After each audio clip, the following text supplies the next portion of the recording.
शेतकऱ्यांनी सांभाळायला, परंतु परिस्थिती असं आहे की जी गाय दूध देते किंवा जिच्यापासून उत्पादन चालू आहे ती गाय सुद्धा आज सांभाळणं अशक्य झालेलं आहे शेतकऱ्याला. नाही तर तुम्ही कुठल्याही शेतकऱ्याला जाऊन विचार, कारण दुधाचा भाव हा अक्षरशः 30 रुपये 32 रुपये असा आहे आणि असा भाव असल्यामुळं शेतकऱ्याला उत्पादन देणारी गाय सुद्धा सांभाळणं शक्य नाही.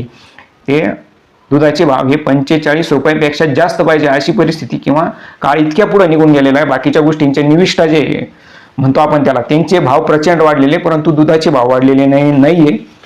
म्हणून शेतकऱ्यांना उत्पादन देणाऱ्या गाया सुद्धा सांभाळणं शक्य झालं नाही. मग अशा परिस्थितीत या भाकड गाया कसं काय शेतकरी सांभाळू शकतो? ज्यांना वाटतं की गाया सांभाळल्या गेल्या पाहिजेत त्यांनी समोर येऊन, ज्यांना दया आहे, दया सर्वांनाच आहे, यांनी ह्या गाया सांभाळल्या पाहिजे. मोदी, शहा, फडणवीस, भागवत म्हणजे RSSचे मोहन भागवत यांचे घरी मोठे मोठे बंगले, नरेंद्र मोदी यांच्या बंगल्यापुढे 10 एकराचा मोठा जमीन आहे किंवा मोठा तिला लॉन्स बनवलेला आहे, त्या लॉन्सवर पण यांनी गाया सांभाळल्या पाहिजे.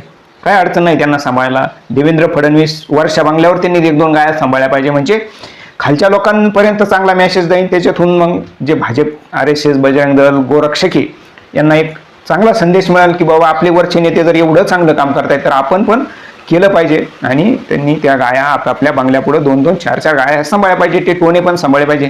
ते टोणी लोक का पाळत नाही तर त्याचा विषय असा